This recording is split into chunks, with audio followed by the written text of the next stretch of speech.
नमस्कार साथियों, welcome to basic educator. साथियों, ये जो वीडियो होने वाला है वो सीजीएचएस के बारे में होने वाला है। जैसे कि काफ़ी क्वेरीज आती हैं मेरे पास केंद्रीय विद्यालय के साथियों की, नवोदय विद्यालय के साथियों की, ईएमआरएस के साथियों की, और साथ में जो एस्पिरेंट्स हैं जो एग्ज़ाम की तैयारी कर रहे हैं उन साथियों की कि सर क्या इन संस्थाओं में हमें सीजीएचएस मिलता है। तो साथियों, मैं आपको पहले बात क्लियर कर देता हूँ। ये सीजीएचएस जो है सेंट्रल गवर्नमेंट हेल्थ स्कीम है, जो कि सेंट्रल गवर्नमेंट के सभी कर्मचारियों को एक्सटेंड होती है। बट अब सवाल ये उठता है, क्या नवोदय, केंद्रीय विद्यालय, ईएमआरएस के जो कर्मचारी हैं वो डायरेक्टली सेंट्रल गवर्नमेंट के एम्प्लॉय कहलाएंगे या नहीं। तो इसमें जो इसका जो जवाब होता है, अगर आप जनरली पूछे कि हाँ क्या ये सेंट्रल गवर्नमेंट के एम्प्लॉय हैं, तो ये सैलरी सेंट्रल गवर्नमेंट से लेते हैं, तो ये सेंट्रल गवर्नमेंट के एम्प्लॉय जनरल टर्म्स में। बट अगर हम टेक्निकली देखें तो आप देखेंगे नवोदय विद्यालय समिति, केंद्रीय विद्यालय संगठन या नेस्ट, जो कि ईएमआरएस के स्कूलों को संचालित करता है, ये सभी जो है मिनिस्ट्री ऑफ एजुकेशन या मिनिस्ट्री ऑफ ट्राइबल अफेयर्स के ऑटोनमस ऑर्गेनाइजेशन हैं। तो आप जो कर्मचारी कहलाएंगे वो ऑटोनमस ऑर्गेनाइजेशन के कर्मचारी हैं, भारत सरकार के कर्मचारी नहीं हैं टेक्निकली। तो आपको डायरेक्टली सीजीएचएस की जो फैसिलिटी है वो भारत सरकार के कर्मचारियों की तरह एक्सटेंड नहीं की जा सकती है, क्योंकि ये जो सीजीएचएस फैसिलिटी है वो भारत सरकार के डायरेक्ट कर्मचारियों के लिए होती है। जैसे रेलवे का कोई अगर सपोज एम्प्लॉय है तो वो भारत सरकार का डायरेक्ट कर्मचारी है, तो उस केस में वो भारत सरकार का एम्प्लॉय होगा और उसको सीधा सीधा सीजीएचएस की फैसिलिटी एक्सटेंड होगी। इसके साथ साथ सपोज कोई इनकम टैक्स में है, कोई जीएसटी में है, किसी में है, तो इन सब के जो भी जो डायरेक्ट भारत सरकार के कर्मचारी हैं उनको डायरेक्टली ये सर्विस एक्सटेंड की जाती है। बाकी जो ऑटोनोमस ऑर्गेनाइजेशन है तो वो डिपेंड करेगा सरकार पर, उनके बोर्ड ऑफ कंट्रोल पर, ऑटोनोमस ऑर्गेनाइजेशन के पेरेंट मिनिस्ट्री पर कि वो उनको सीजीएचएस फैसिलिटी एक्सटेंड करना चाहते हैं या नहीं। मतलब बाय डिफ़ॉल्ट उनका राइट नहीं है सीजीएचएस फैसिलिटी पर, अगर उनको एक्सटेंड की गई है तो वो एलिजिबल है, अदरवाइज़ नहीं है। अब सवाल आता है केंद्रीय विद्यालय संगठन का, कि जैसे कि केवीएस के हमारे साथी होते हैं, वो कहते हैं कि सर सीजीएचएस की फैसिलिटी केवीएस के कर्मचारियों को मिलती है या नहीं। केवीएस से हम बात शुरू करेंगे, फिर नवोदय की बात करेंगे, फिर लास्ट में ईएमआरएस की बात करेंगे। तो साथियों, केवीएस के जो कर्मचारी है, कुछ कर्मचारी कहते हैं हमें तो मिलती है, कुछ कहते हैं हमें तो नहीं मिलती है। तो ये क्या हिसाब है कि भाई एक ही केवीएस के आप कर्मचारी हो, किसी कुछ को मिलती है कुछ को नहीं मिलती है। तो उसके रिगार्डिंग मैं आपको बता देता हूँ कि केंद्रीय विद्यालय के जो कर्मचारी हैं, आप सीजीएचएस के ऑफिशियल वेबसाइट खोलेंगे तो आप इसमें पाएंगे, देखिए यहाँ पे हैमबर्गर मेन्यू है, इसमें देखेंगे एलिजिबिलिटी फॉर ज्वाइनिंग। थोड़ा सा लंबा हो सकता है वीडियो, तो पूरी क्लैरिटी के लिए आप इस वीडियो को अंत तक देखें, क्योंकि शॉर्ट वीडियो बना के छोटी सी जानकारी देके कोई फ़ायदा नहीं है। तो आप, मैं सीजीएचएस की ऑफिशियल वेबसाइट खोला हुआ हूँ और यहाँ पे आप देखिए, मैं नीचे स्क्रॉल कर रहा हूँ इसमें। तो अब देखिए यहाँ पे क्लियरली लिखा हुआ है, एम्प्लॉयज़ ऑफ केंद्रीय विद्यालय संगठन situated station at Delhi, NCR, Kolkata, Chennai, Hyderabad, Mumbai and Bengaluru. यानी कि केंद्रीय विद्यालय संगठन के जो भी कर्मचारी इन स्टेशन पर तैनात हैं, यानी कि दिल्ली, कोलकाता, चेन्नई, हैदराबाद, मुंबई एंड बेंगलुरु, उन सभी कर्मचारियों को सभी को सीजीएचएस की फैसिलिटी मिलती है और उनकी सब्सक्रिप्शन फ़ीस जो होती है सीजीएचएस की 350 रुपये वो भी कटती है। बाकी अन्य जो कर्मचारी होते हैं उनकी सीजीएचएस की जो फ़ीस होती है, यानी कि सब्सक्रिप्शन फ़ीस 350 रुपये, वो नहीं कटती है। तो इन सिटीज़ पे जो लोकेटेड हैं, यानी कि इन स्टेशन पर जो पोस्टेड है कर्मचारी, सिर्फ केवीएस के उनको ही मिलेगी। अदरवाइज़ सपोज़ अगर आप लखनऊ में तैनात हैं तो आपको सीजीएचएस की फैसिलिटी नहीं मिलेगी। अगर लखनऊ में तैनात, तो ना ही आपका सब्सक्रिप्शन फ़ीस कटेगी, ना ही आपको फैसिलिटी एक्सटेंड की जाएगी। तो इन स्टेशन पर तैनात कर्मचारियों को ही सीजीएचएस की फैसिलिटी मिलती है केंद्रीय विद्यालय में, अदरवाइज़ और किसी कर्मचारियों को नहीं मिलती है। इसके रिगार्डिंग मैं आपको एक लोकसभा में माननीय मंत्री जी का एक वो दिखा देता हूँ। ये सवाल पूछा गया था कि whether it is true that CGHS facility for teachers and employees of Kendriya Vidyalaya are not extended to all KVs in the country, whether it is also true that true that employees of the KV in the Maharashtra are deprived of CGHS facility. If so, the reason therefore the time for by which government is going to extend CGHS facility to the employees in Maharashtra. तो महाराष्ट्र के respect में question था। तो जो इसका जवाब था, central government इस contributory health scheme of Ministry of Health, and this meant for serving retired employees of central government and their dependent family members residing in CGHS covered areas. Some autonomous and statutory bodies have extended CGHS facility either to their serving employees or serving as well as their retired employees on cost to cost basis. Presently CGHS facility, अब देखिए इसमें बोला है ये central government के employees हैं, but इसमें एक चीज़ और जोड़ी गई है, आप देखेंगे some autonomous and statutory bodies have extended CGHS facilities either to their serving employees or serving as well as retired employees on the cost to cost base. मतलब यहाँ पे क्या हुआ, यहाँ पे आपके जो सेंट्रल गवर्नमेंट के उन्हें तो डायरेक्टली मिल जाता है सीजीएचएस, बट जो ऑटोनोमस और स्टैट्यूटरी बॉडी जो मैंने डायरेक्ट पहले आपको बोला, उनको ये सर्विस एक्सटेंड की जाती है उनके बोर्ड ऑफ कंट्रोल द्वारा, या जो पेरेंट मिनिस्ट्री है, जैसे यहाँ पे मिनिस्ट्री ऑफ एजुकेशन है या मिनिस्ट्री ऑफ ट्राइबल अफेयर्स है, वो जब डिसाइड करेंगे कि हाँ आपको मिलना चाहिए तो मिलेगा, अदरवाइज़ आपको बाय डिफ़ॉल्ट इसका कोई राइट नहीं है सीजीएचएस का। अगर आप सपोज रेलवे के एम्प्लॉय होते तो आपको बाय डिफ़ॉल्ट राइट हो जाता। तो इसमें क्लियरली बोला गया है, presently CGHS facility are being provided provide to serving employees of Kendriya Vidyalaya Sangathan KVS in the CGHS covered cities Delhi, Kolkata, Mumbai, Chennai, Bengaluru and Hyderabad and retired employees of KVS in Delhi NCR। तो कुल मिला के बात यह है कि KVS के जो इन स्टेशन पर तैनात है, जो कि मैंने अभी CGHS की वेबसाइट पर दिखा है, उनको मिलता है, बाकी किसी को नहीं मिलता है। तो इसके अलावा ये बाकी बात आपके कोई काम की नहीं है। तो ये KVS का आपको क्लियर हो गया है। बाकी देखिए, अगर आपको CGHS की फैसिलिटी नहीं मिल रही है तो उसके बिहाफ पे आप CSMA यानी कि central services medical attendance rule 1944, यानी कि इसके द्वारा आप गवर्न किए जाते हैं। यानी कि अगर आपको CGHS की फैसिलिटी नहीं मिल रही है, यानी कि अदर सिटी में आप पोस्टेड हैं, तो आपको जो फैसिलिटीज़ मिलती है वो CGHS से अलग मिलती है। देखिए, in non CGHS covered cities OPD treatment facility to the serving central government employees and their dependent families member is provided through authorise medical attendants AMA। मैं बार बार रिपीट करता हूँ AMA। तो ये AMA का मतलब होता है ऑथराइज मेडिकल अटेंडेंट्स के द्वारा प्रोवाइड की जाती है for providing hospitalisation, indoor treatment, private hospitals and panel under CSMA rule 1944। तो इसमें क्या होता है, अगर आप किसी डॉक्टर को दिखा रहे हैं जो आपकी संस्था द्वारा यानी KVS द्वारा ऑथराइज़ किया गया है, तो वो ऑथराइज मेडिकल अटेंडेंट कहलाता है। तो उसको दिखा रहे हैं OPD फैसिलिटी, या आपका हॉस्पिटलाइजेशन हो रहा है तो कोई प्राइवेट हॉस्पिटल जो CSMA रूल्स के अंतर्गत एनपैनल्ड किया गया है उसमें अगर आप ट्रीट कराएंगे तो आपका जो क्या होता है कि मैं CGHS और CSMA में थोड़ा डिफरेंस बता देता हूँ कि CGHS आपकी कैशलेस सर्विस होती है। आपको जाके हॉस्पिटल में भर्ती हो जाना है और फिर उसके बाद आपको कुछ नहीं देखना है कि क्या खर्चा हुआ आपका, वो सारा पेमेंट जो है CGHS के थ्रू हो जाता है, आपको 1 रुपये भी पेमेंट नहीं करना होता है। CSMA में क्या होता है, आपको अपना पेमेंट करना होता है, फिर उसके बाद आपके ऑफिस द्वारा उसका रिम्बर्समेंट किया जाता है। KVS के वो रूल अलग हैं, नवोदय के अलग रूल है, EMRS का भी कुछ क्लैरिटी नहीं है।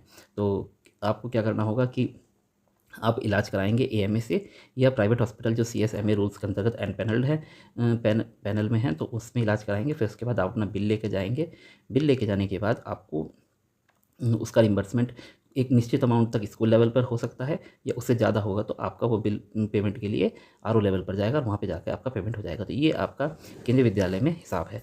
फिर उसके बाद आती है नवोदय विद्यालय की बात। तो नवोदय की विद्यालय की मैं बात करूँगा।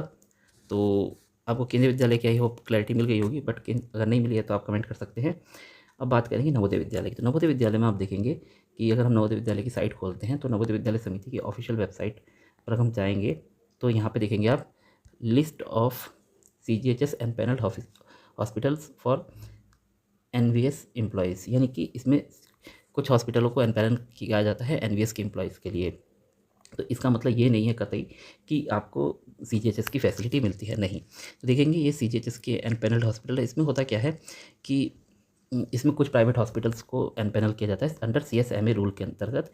उसमें क्या होता है, उन हॉस्पिटल को बोला जाता है कि आप जो ट्रीटमेंट देंगे वो अंडर CSMA के अंतर्गत हमारे जो कैंडिडेट्स हैं वो कवर होंगे, मतलब एम्प्लॉइज़, और जो रेट्स होंगे वो आपका CGHS हॉस्पिटल्स में जो रेट हैं बिल्कुल सेम रेट पर वो आपके रेट्स होंगे। तो बहुत सारे हॉस्पिटल उसमें हामी भर देते हैं कि ठीक है, हम उस चीज़ में हम आपको मतलब कंसेंट दे रहे हैं कि आप हमारा जो ट्रीटमेंट कराएगा कर्मचारी आपका हमारे इस हॉस्पिटल में, तो वो सेम रेट पे होगा CGHS के। बाकी उसका मतलब ये नहीं है कि वो CGHS का हॉस्पिटल है, नहीं, वो उसका मतलब ये है कि वो जो ट्रीटमेंट देगा आपको CGHS वाले रेट पर देगा, जो कि CGHS एनपैनल्ड हॉस्पिटल जिस रेट पर ट्रीटमेंट दे रहा है सेम उसी रेट पर वो भी ट्रीटमेंट देगा। तो ये इसका मतलब होता है। और इसमें क्या होता है, वही काम जो मैंने आपको बताया कि इसमें जाएंगे आप, इलाज कराएंगे, इलाज कराने के बाद फिर उसके बाद आप अपना ऑफिस में आएंगे, उसका जो बिल मिलेगा उसको बिल को सबमिट करेंगे। बिल सबमिट करने के बाद आपको एक निश्चित अमाउंट तक रिम्बर्समेंट स्कूल लेवल पर हो जाएगा, या उससे ज़्यादा करेंगे तो आपको RO लेवल पर आपका बिल भेजा जाएगा। तो उसके रिगार्डिंग में आपको नोटिफिकेशन दिखा देता हूँ। तो ये नवोदय का नोटिफिकेशन देखिए, इसमें मेडिकल क्लेम्स का रिम्बर्समेंट का रूल बताया गया। देखिए इसमें क्लियर किया गया है कि अगर आप जो CGHS रिकॉग्नाइज हॉस्पिटल है, या जो CGHS के एनपैनल्ड हॉस्पिटल हैं, जो कि अलग अलग RO की वेबसाइट पर आप देख लेंगे, कुछ हॉस्पिटल को एनपैनल किया गया है CGHS रेट पर जो ट्रीटमेंट कराएंगे उनके लिए।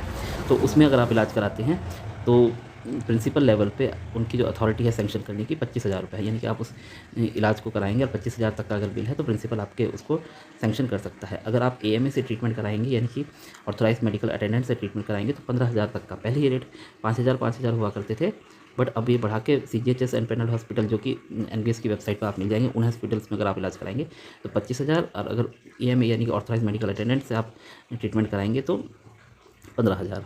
इसके अलावा अगर इससे ज़्यादा का अगर आपको ट्रीटमेंट कराना है तो आपको फिर वो जो RO लेवल पे है यानी कि रीजनल ऑफिस में वो भेजना पड़ेगा, डिप्टी कमिश्नर्स को सिग्नेचर करेंगे। फिर उसके बाद देखिए इसमें लिखा हुआ है the ceiling for the treatment taken from government CGHS recognise hospital for passing the claim at the विद्यालय लेवल पर एनम has been extended from 5,000 to 25,000 from इतने onwards. The ceiling of the जो AMA से जो ट्रीटमेंट है वो 15,000 कर दिया गया है।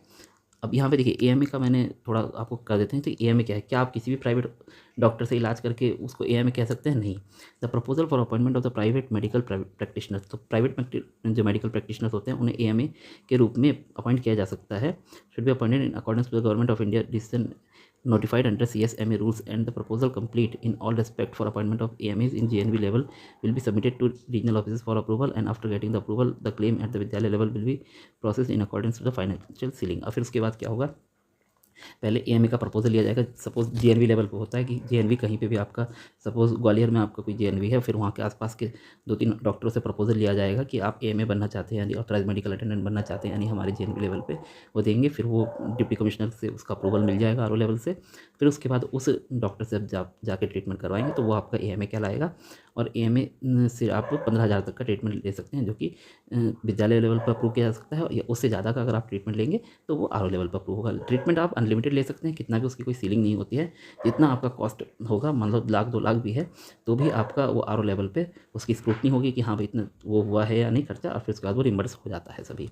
AMA लेवल पे बस ये है कि CGHS एंड पैनल जो हॉस्पिटल है जो कि आपके RO की वेबसाइट पे कि NBS RO की वेबसाइट या हेडक्वार्टर की वेबसाइट पे मिल जाएगा, उन पर अगर इलाज कराएंगे तो 25,000 तक का विद्यालय लेवल पर हो जाएगा, RO भेजने की जरूरत नहीं है।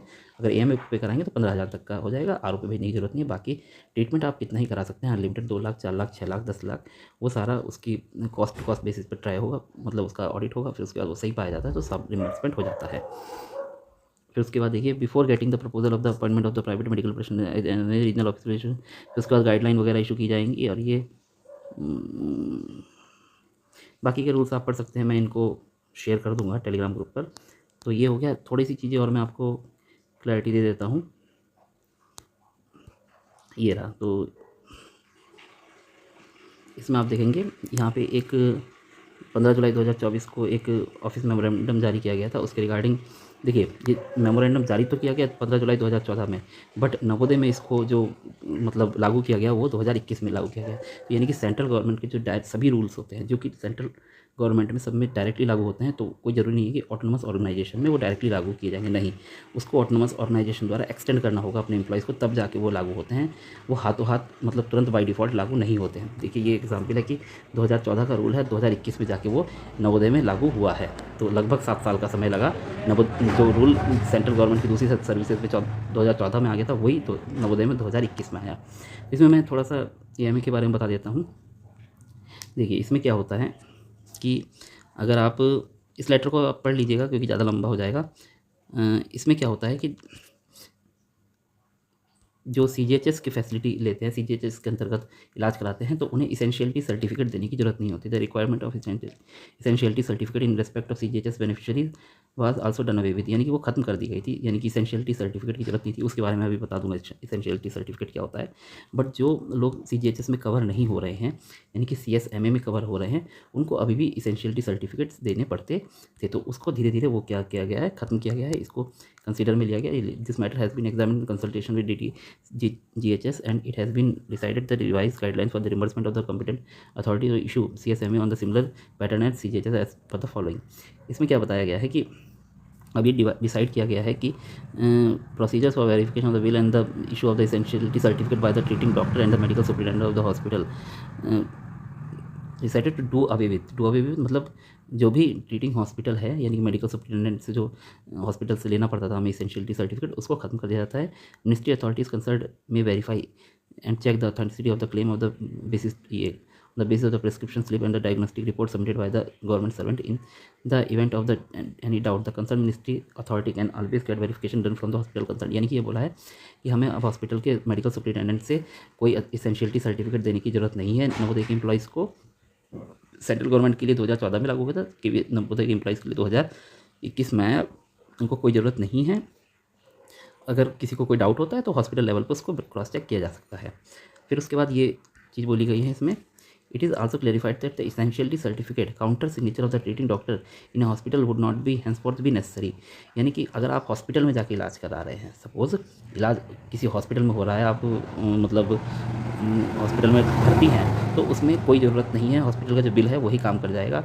डॉक्टर के द्वारा एसेंशियलिटी सर्टिफिकेट देने की कोई ज़रूरत नहीं है। बट अगर आप किसी प्राइवेट प्रैक्टिशनर जो कि एएमए के रूप में ऑथोराइज है आपके जीएनवी के द्वारा या रीजनल ऑफिस के द्वारा, तो अगर वहाँ से आप इलाज कराते हैं तो however essentially certificate would be required when the treatment is taken from an AMA on OPD basis. तो अगर किसी एएमए से ट्रीटमेंट लिया गया है ओपीडी बेसिस ओपीडी आपसे आप लोग परिचित हैं कि आप किसी डॉक्टर को दिखाने जाते हैं, आप उससे परामर्श करते हैं, वो आपको दवाइयाँ लिखता है, फिर उसके बाद वो कुछ फीस लेता है आपसे 400-500 रुपये, 1000 रुपये, तो वो ओपीडी कहलाता है। तो ओपीडी बेसिस पर अगर आप किसी एएमए से ट्रीटमेंट ले रहे हैं तो उसका आपको एसेंशियलिटी सर्टिफिकेट देना ही होगा। तो एसेंशियलिटी अगर आप हॉस्पिटल में जाकर भर्ती होते हैं तो बिल काम कर जाएगा, आपको एसेंशियलिटी सर्टिफिकेट देने की जरूरत नहीं है। बट अगर आप ओपीडी की फैसिलिटी लेते हैं एएमए से तो आपको एसेंशियलिटी सर्टिफिकेट देना होगा। फिर उसके बाद बाकी चीज़ें इसमें ज़्यादा कोई बात नहीं है। अब आती है एसेंशियलिटी सर्टिफिकेट क्या होता है। तो एसेंशियलिटी सर्टिफिकेट मैं आपको दिखा देता हूँ। तो इसमें देखिए एसेंशियलिटी सर्टिफिकेट में क्या होता है, सर्टिफाइड ग्रांटेड सर्टिफिकेट ग्रांटेड है, फिर आपका नाम आएगा, सन डॉटर ऑफ दिस आएगा, फिर आई डॉक्टर अपना नाम लिखेगा, आई चार्ज इतने रुपीज़ फॉर कंसल्टेशन, मतलब 1000 रुपीज़ फॉर ये जो भी है, फिर उसके बाद चार्ज इतने रुपीज़ फॉर एडमिनिस्ट्रेटिंग जो भी है, मतलब यहाँ पे दुनिया भर के चार्ज लिखे जाएंगे, दवाइयों के नाम लिखे जाएंगे, उनके प्राइस लिखे जाएंगे, और person is suffering from this and this, और इतने से इतने तक वो मेरे ट्रीटमेंट में था। और फिर उसके बाद आई डॉक्टर जो भी है for special consultation is required, और अगर आपको रेफ़र कर रहा है वो डॉक्टर किसी स्पेशलिस्ट को तो उसका भी नाम लिखा जाता है। इस प्रकार से इसमें सारे चार्जेस वार्जेस जोड़ के लिखे जाते हैं, और यहाँ पे जो एएमए है वो यहाँ पे सिग्नेचर करते हैं, और वहाँ पे टोटल कॉस्ट वगैरह जो भी है वो आप इसको जाकर जमा करते हैं अपने स्कूल में। एएमए से ट्रीटमेंट लेने के बाद इसमें सबको जोड़ जाड़ के वो बता देगा, और फिर उसके बाद आप वहाँ से आपके जो हॉस्पिटल मतलब स्कूल है वहाँ से आपको रिम्बर्समेंट मिल जाएगा। तो टेक्निकली अगर आप देखेंगे नवोदय में भी आपकी सीजीएचएस की फैसिलिटी डायरेक्टली एक्सटेंडेड नहीं है। इसके लिए आपको सीएसएमए रूल के अंतर्गत ही कवर किया जाता है। आप अपना ट्रीटमेंट कराते हैं, कुछ हॉस्पिटल नवोदय सीधा सीधा एनपैनल कर लेता है, उसमें आप जाकर ट्रीटमेंट कराएंगे, आपको आसानी से रिम्बर्समेंट मिल जाएगा। आप एएमए के थ्रू भी ट्रीटमेंट करा सकते हैं, उसमें भी आपको अलग अलग रिम्बर्समेंट के रूल के अंतर्गत रिम्बर्समेंट मिल जाएगा, आपको कैशलेस फैसिलिटी नहीं मिलती है। अब आती है आपकी ईएमआरएस की बात। तो देखिए मैं आपको ईएमआरएस के बारे में बता देता हूँ। ईएमआरएस जो है अभी एक बहुत नया ऑर्गेनाइजेशन है, इसके बारे में चीज़ों के बारे में लोगों को बहुत कम पता है अभी भी। बट जैसे कि हमने देखा है कि नवोदय की तर्ज पे ईएमआरएस वर्क करता है, तो ईएमआरएस में भी आप देखेंगे कि ये नवोदय की तर्ज पे ही काम करेगा। हो सकता है कि नवोदय की जो एनपैनल्ड हॉस्पिटल हैं वो ईएमआरएस नेस्ट के द्वारा भी एनपैनल कर लिए जाएँ, और सीएसएमए रूल के अंतर्गत आपको कवर किया जाए। सीएसएमए क्या था, central services medical attendance rule के अंतर्गत आपको कवर किया जाए, और आप अपना इलाज कराएंगे, रिम्बर्समेंट लेंगे, जो कि 25,000 और 15,000 वाली सीलिंग है कि 25,000 आप उन एनपैनल्ड हॉस्पिटल में इलाज कराने पर, एएमए से इलाज कराने पर, 15,000 रीजनल ऑफिस लेवल पे, बट बाकी मतलब स्कूल लेवल पे, और बाकी रीजनल ऑफिस, तो यहाँ पे रीजनल ऑफिस नहीं है तो हेडक्वार्टर लेवल पे हो सकता है आपका चीज़ें देखनी होगी। बाकी सीजीएचएस की फैसिलिटी एक्सटेंड नहीं की जाती है। तो आई होप आप लोगों को सीजीएचएस के बारे में क्लैरिटी मिल गई होगी, नवोदय के बारे में भी, केंद्रीय विद्यालय के बारे में भी, ईएमआरएस के बारे में भी। ईएमआरएस जो है अभी नया संगठन है, तो ये होपफुली नवोदय की तर्ज पर वर्क करेगा, और जैसे नवोदय में ये मेडिकल फैसिलिटी आपको एक्सटेंड की जा रही है सीएसएमए रूल के अंतर्गत, सेम उसी तरीके से उसमें भी आपको एक्सटेंड की जाएगी। अभी देखना होगा कि नवोदय की जो अपना सीजीएचएस की फैसिलिटी है, क्या इन स्टेशनों पर तैनात लोगों को सीजीएचएस की फैसिलिटी मिलती है, यानी ये थोड़ा क्लैरिटी लेना होगा। अदरवाइज़ नवोदय में भी आपकी डायरेक्टली सीजीएचएस नहीं है, केंद्रीय विद्यालय में कुछ इन स्टेशन को छोड़कर नहीं है, सीएसएमए में कवर किया जाता है, और ईएमआरएस में भी आपको 99% सीएसएमए में ही कवर किया जाएगा, जो कि इन जो मेट्रो सिटीज़ में सीजीएचएस मिल सकता था, बट मेट्रो सिटीज़ में ईएमआरएस होगा ही नहीं, तो सीएसएमए में ही आप लोगों को भी कवर किया जाएगा। आई होप ये जानकारी आपको अच्छी लगी होगी। बेसिक एजुकेटर का काम अगर आपको अच्छा लगता है तो आप चैनल को सब्सक्राइब कीजिए, वीडियो को लाइक कीजिए, अपने साथियों के साथ शेयर कीजिए। अगर आप बेसिक एजुकेटर को सपोर्ट करना चाहते हैं तो चैनल को ज्वाइन भी कीजिए, बेसिक एजुकेटर के मेंबर बनिए। और अगर आपको कोई बात करनी है तो मेंबर बनने पर आपको बेसिक एजुकेटर से डायरेक्टली कॉल पर बात करने का मौका मिलता है। तो किसी भी प्रकार की क्वेरी के लिए, मतलब इन रिगार्ड ऐसा नहीं है कि ईएमआरएस की ज़रूरत है, ईएमआरएस के अलग भी अगर आप शिक्षा के क्षेत्र में या अपनी सर्विस से रिलेटेड कोई क्वेरी पूछना चाहते हैं तो आप बेसिक एजुकेटर के मेंबर बनकर बेसिक एजुकेटर से बात कर सकते हैं। धन्यवाद। Thanks for being with basic educator.